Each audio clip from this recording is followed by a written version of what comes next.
Olá, seja bem-vindo ao Ajudar Quem Ajuda.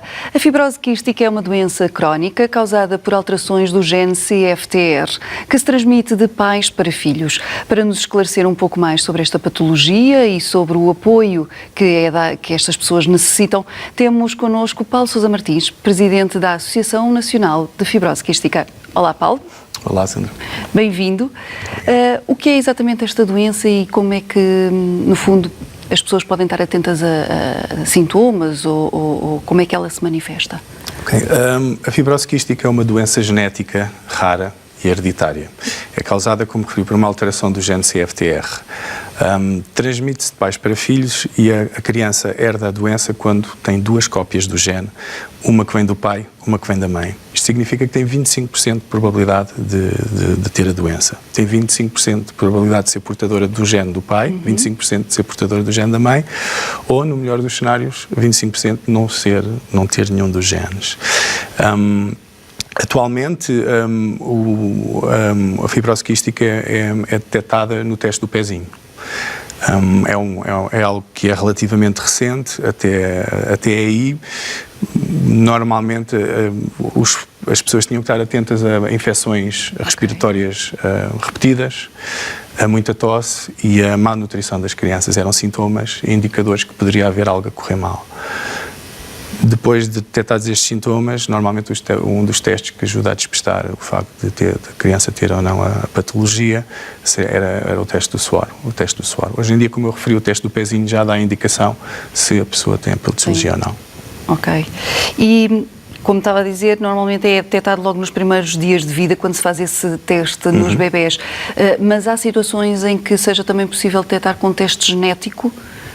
Ou até antes durante a gravidez, ou isso não acontece? Não, só é detectado com a gravidez, só é detectado a partir do teste do pezinho. Os testes genéticos surgem depois para perceber quais são os genes herdados de cada pai e perceber qual é, no fundo, a classe da fibrose quística. A fibrose quística está dividida em 6 classes distintas, que têm a ver basicamente com cada classe significa uma alteração diferente do gene.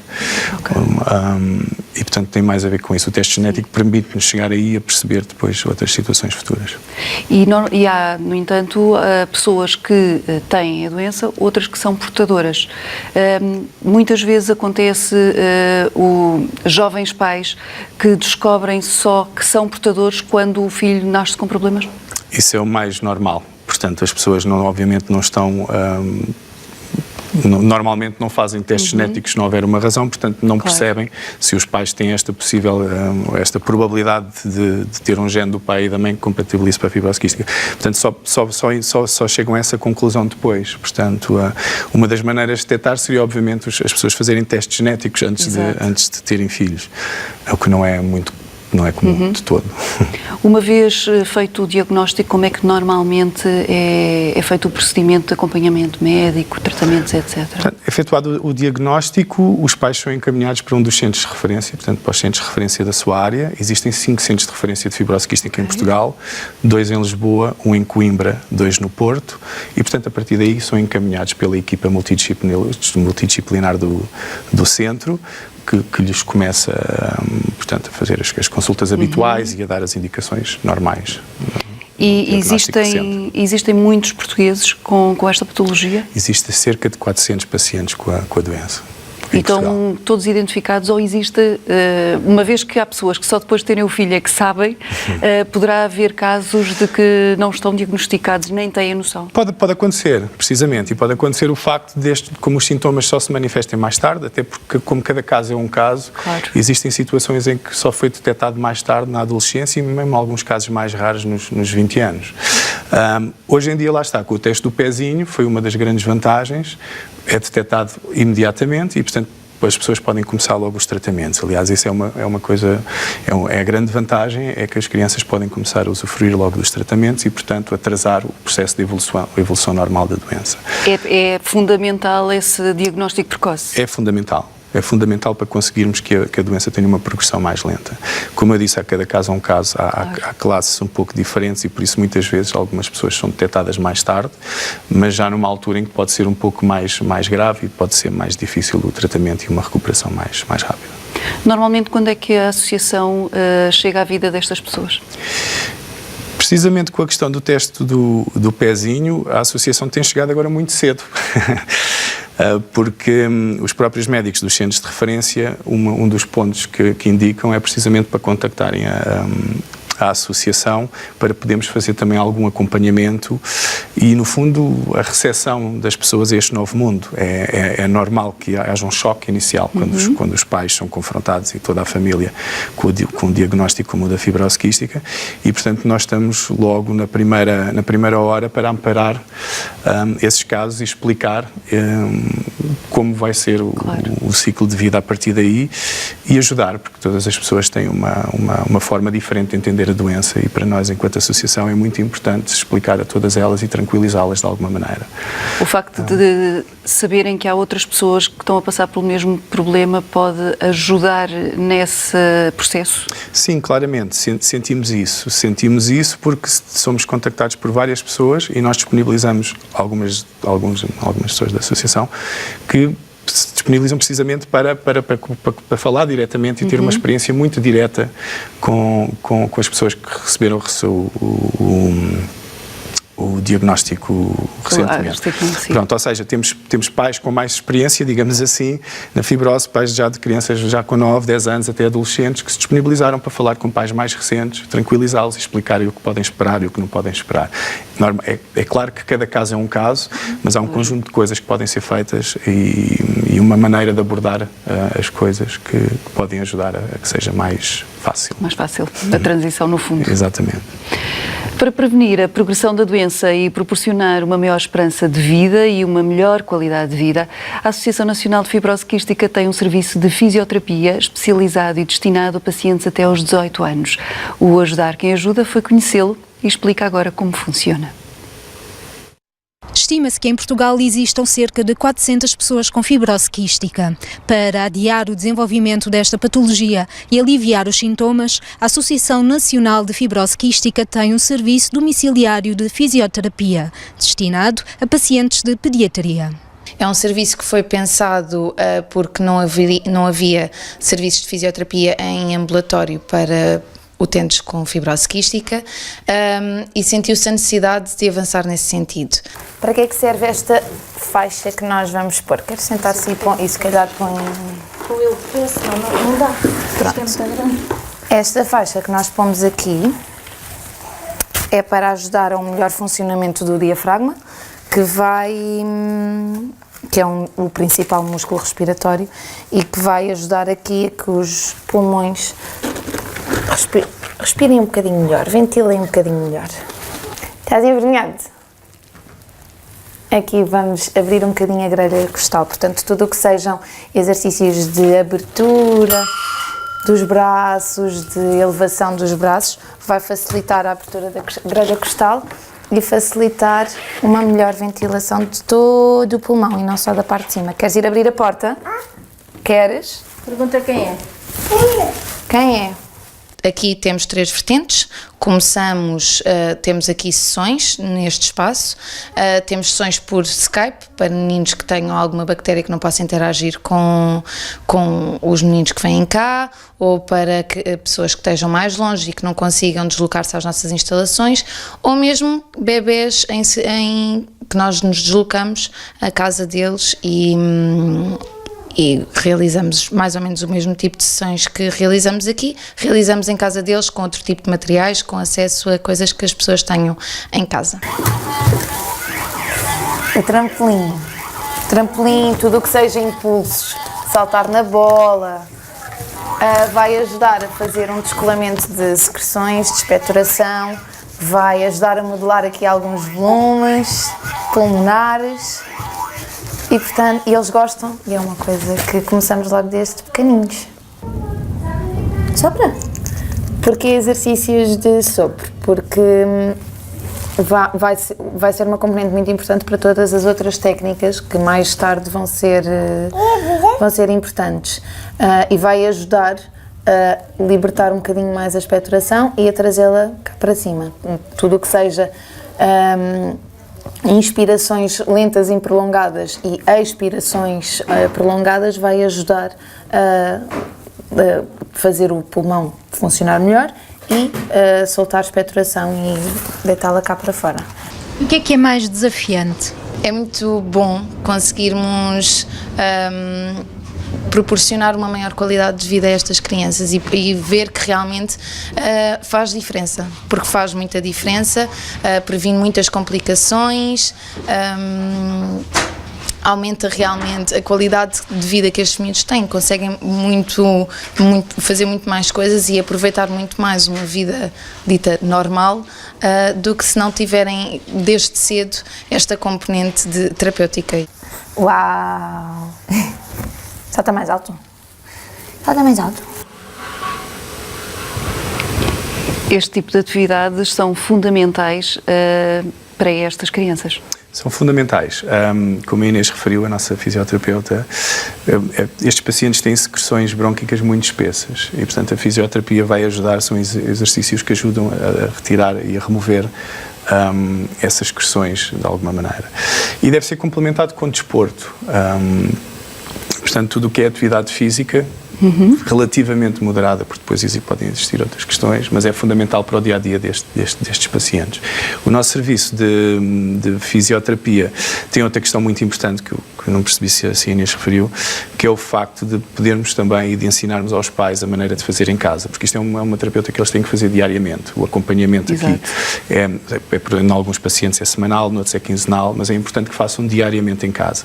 Há meninos mais pequeninos, como vimos na imagem, que precisam do apoio dos pais, dos cuidadores que os ajudem, e também temos o caso de adolescentes que aprendem com as nossas fisioterapeutas, seja através do Skype, seja através de presencialmente, e que depois tentam aplicar em casa, mas sempre também, obviamente, com o apoio dos cuidadores e dos pais, que é normal. São estas ações que, no fundo, levam a associação cada vez mais a manter-se e a continuar com este trabalho. Sim, este é um dos nossos projetos mais queridos, porque chega muito diretamente às pessoas. Naturalmente temos outro tipo de atividades de apoio, portanto, aquela questão que falámos há pouco do contacto entre pais é algo para nós também é importante e consideramos uma atividade, e que, para além de fazermos de forma pessoal ou por telefone, também temos um grupo no Facebook que permite fazer essa ligação e usamos as redes dessa maneira. É um grupo fechado, só para aquele fim. Mas, obviamente, temos outras atividades importantes. Outra atividade muito importante que iniciámos logo em 2003, pouco tempo depois da abertura da associação, foi o projeto de teleaula que foi implementado no Hospital de Santa Maria.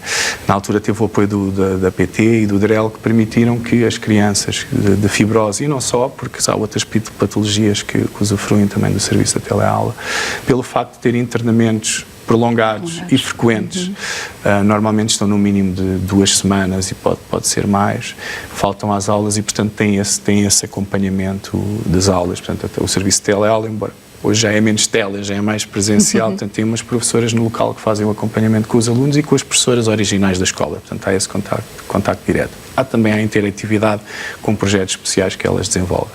Portanto, esse é um projeto também muito importante de apoio direto. No fundo, ajuda-os também a entrar, não fugir tanto da sua própria rotina. Sim, exatamente. E depois tentamos fazer dois workshops anuais também, que no fundo resumem um pouquinho estas questões de fisioterapia, outras questões de nível nutricional, nível psicológico, de reprodução, etc. Temas que nos parecem importantes de focar e, no fundo, até consultamos muitas vezes os associados e os pacientes para perceber que temas gostariam de ser focados e aprofundados, e tentamos fazer 2 workshops por ano, onde desenvolvemos estes temas e onde convidamos as pessoas a participar ativamente, ou seja, não só estarem presentes, mas colocarem questões, porque o fundamental é que as pessoas que vivem com a doença, e sejam amigos, sejam familiares, que sejam ativas na procura da informação sobre a doença e que queiram estar presentes. Isso para nós é importante enquanto associação, claro, porque nos cria uma dinâmica muito mais forte, porque nos permite responder muito melhor às questões que são as reais E por outro lado permite as pessoas conhecerem-se, temos alguém comum e é importante que estejamos juntos e esses momentos ajudam imenso nisso.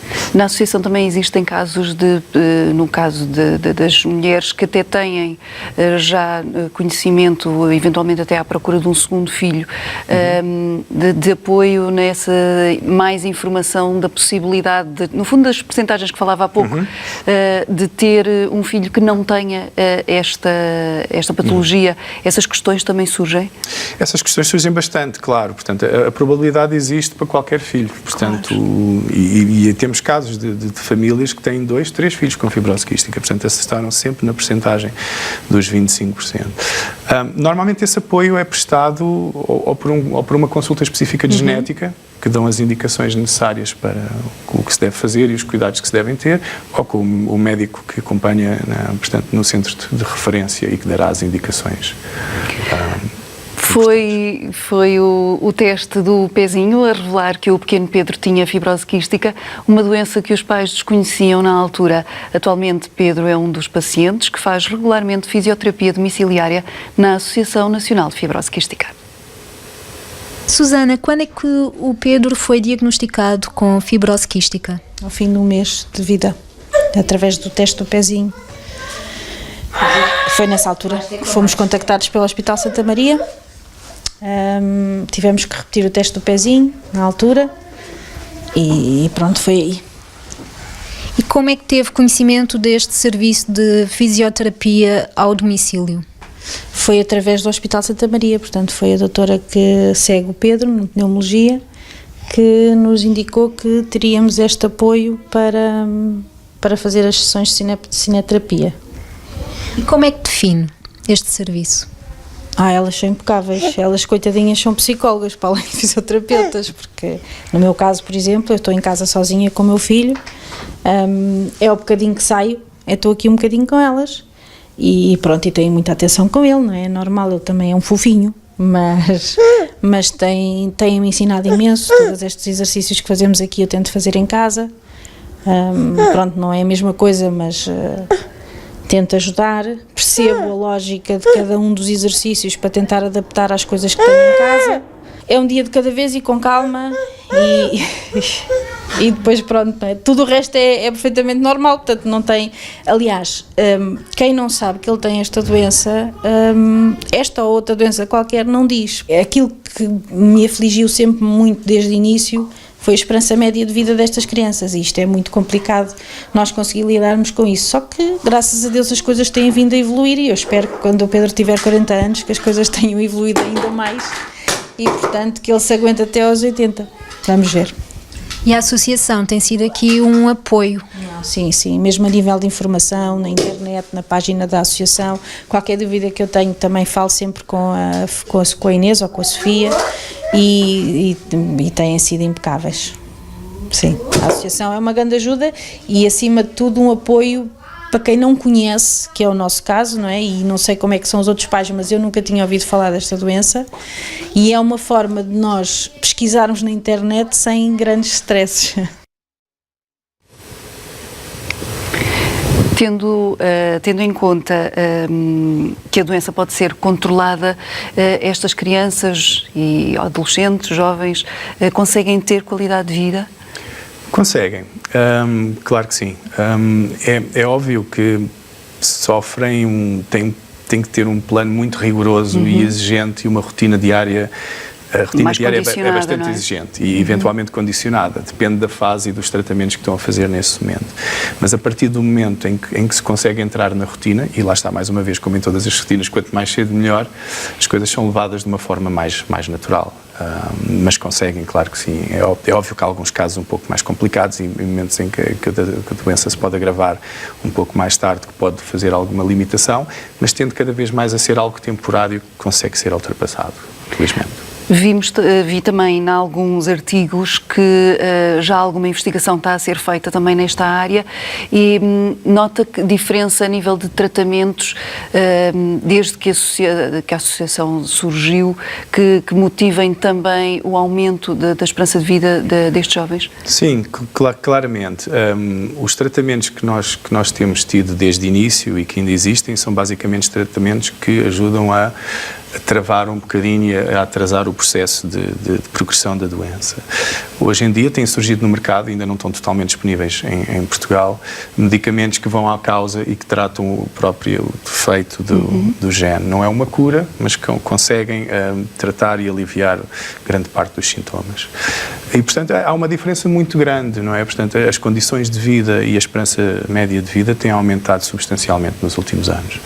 E tudo nos leva a crer que as coisas têm tendência a melhorar ainda mais. E, portanto, a associação está a trabalhar para que esse acesso a esses medicamentos também seja o quanto antes, o mais rápido possível, para que as pessoas possam usufruir e ter esse tratamento. E esses são muitas vezes os medicamentos que ouvimos falar que são personalizados, feitos caso a caso. Para esta patologia seria quase o ideal. Seria o ideal. Aliás, há um laboratório BioEasy com quem colaboramos regularmente que pega precisamente nestes medicamentos órfãos que são genéricos e que trabalham por classes para os trabalhar pessoalmente e para cada caso, para cada pessoa, tendo em conta as suas características, tendo em conta os seus genes. Isso é obviamente o ideal. Esperemos que esteja perto. Em Portugal existem ensaios clínicos nesse sentido de encontrarem novos tratamentos e novos fármacos para estas pessoas? Não existem tantos ensaios clínicos como gostaríamos, mas existem alguns ensaios clínicos a decorrer destes medicamentos inovadores que nos trazem esperança e, portanto, nós também estamos um bocadinho ativos nessa parte, tentar fazer o possível para que hajam mais ensaios clínicos e que possamos usufruir deles em Portugal. Li também que na Europa e também na América do Norte, no fundo, é onde há mais prevalência desta doença, é também onde há mais investigação e mais interesse em encontrar melhorias, digamos assim. Talvez por isso, não é? Sim, basicamente a doença atinge a população europeia e norte-americana.